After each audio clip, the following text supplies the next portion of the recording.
above the very laws they try to enforce on us. This is tyranny.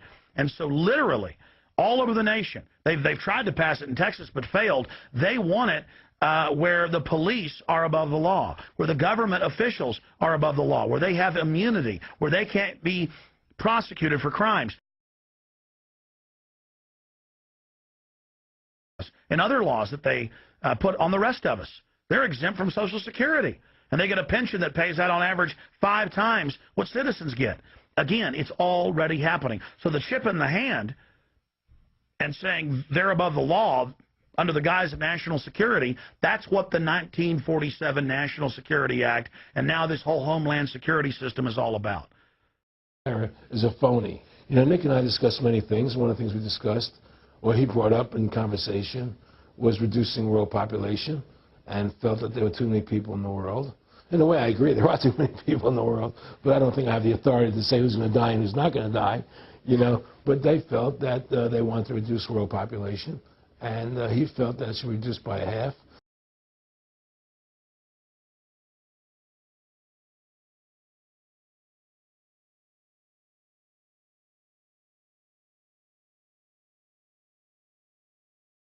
Scared. We have to stand up and do what's necessary to take back, to stop these bankers, these elite, this government full of lies, congressmen full of liars, you know, people destroying our borders, you know, creating a government. I mean, imagine this.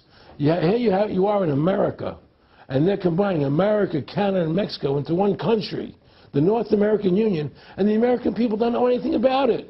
It's not even in the press. They'd rather talk about Rosie O'Donnell and Donald Trump calling each other names than discussing the fact that we're merging into one country.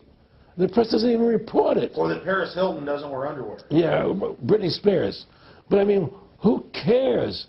I mean, the fact of the matter happens to be that tells you how controlled the media is.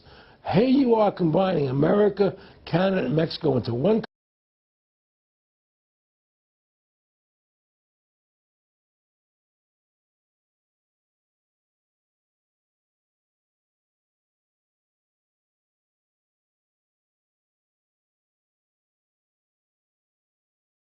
Of plutocrats, this group of polycentric bankers that are setting up this neo-feudal world system. Now, they've taken over our government, both Republicans and Democrats. There's no difference anymore between the two parties. They control both parties.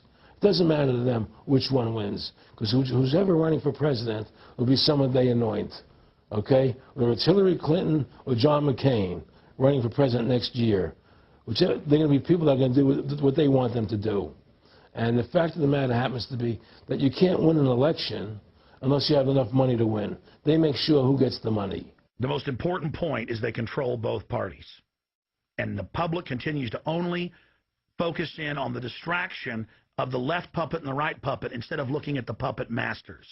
In fact, more and more of this is coming out. Top Senate Democrats, bankers own the U.S. Congress. Senator Dick Durbin on Chicago radio scamming is getting. And we've got to wake up, we've got to say no, we've got to get angry and get in the face of the New World Order. Again, the private offshore bankers own America. They own both parties, but they get you in a rah-rah, Coke versus Pepsi, Redskins versus Cowboys, you know, fight. And you get in this little political fight as followers instead of looking past that to the actual global elite and what they're setting up. So through these bankers, attempting to taking over America, knowing that America was the freest nation in the world, it was necessary for them to take over America, take away our gun rights of freedom to bear arms, and create a country where we become slaves. Because once they take over America, the rest of the world becomes a lot easier for them. And so, by creating 9/11, an event to terrify the American people that were being attacked by terrorists, you create a world where there's an enemy that can never be pinpointed. You can never win the battle. It's a 100-year war. It's a never-ending war on terrorism, right? So you're always fighting this war.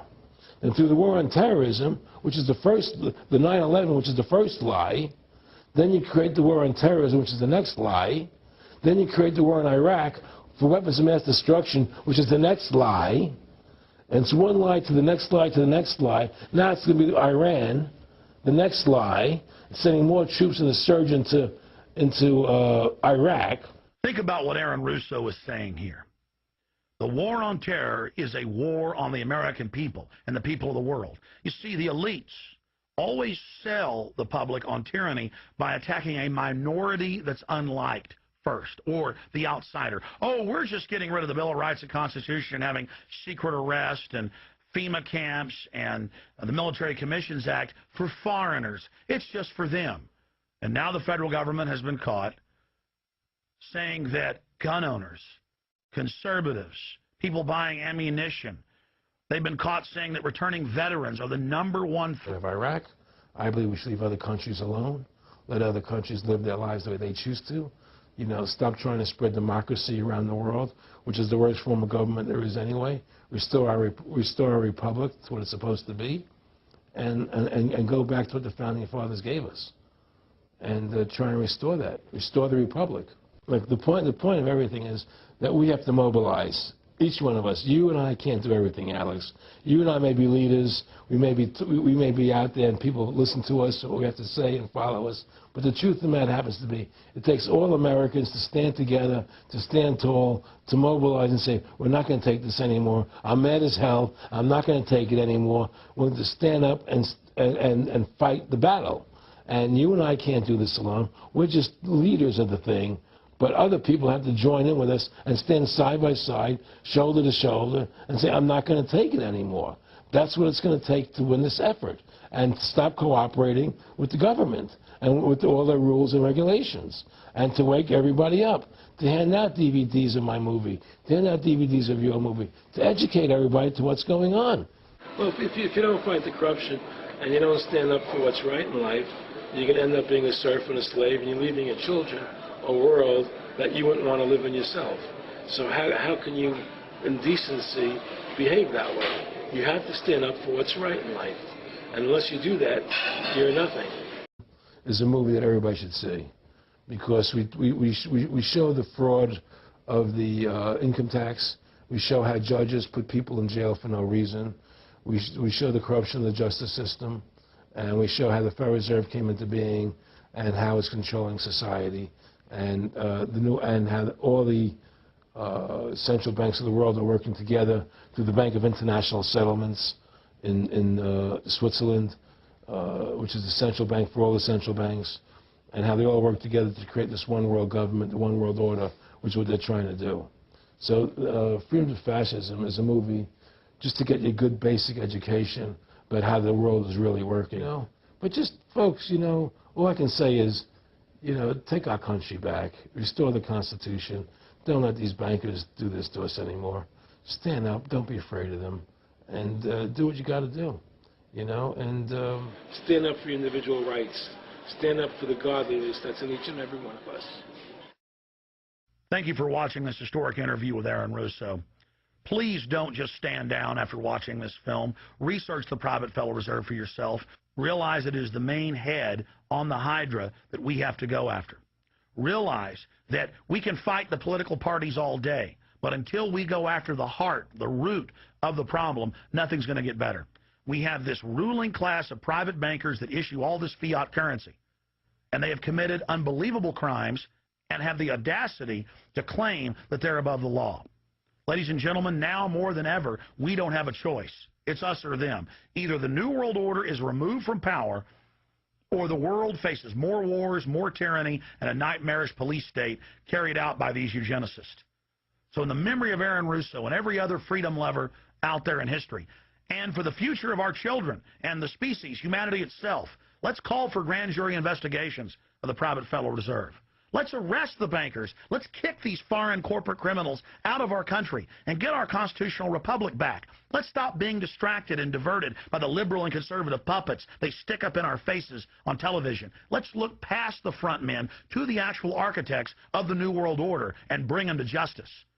There's no way these arrogant bastards can get away with this if we expose them and speak out against them. And more, it's coming out even in the mainstream media that they are a pack of criminals who are above the law and who have hijacked our nation. But they're only above the law in our minds. We have to expose them as the criminals they are and bring them to justice. Look in the mirror. You are the solution. Take action and join the ranks of folks like Aaron Russo, Ron Paul, and so many others. God bless you all, and thank you for watching this presentation. Now spread the word about the true enemy of the people in the Fed, in the New World Order, in the hegemony of private central bankers.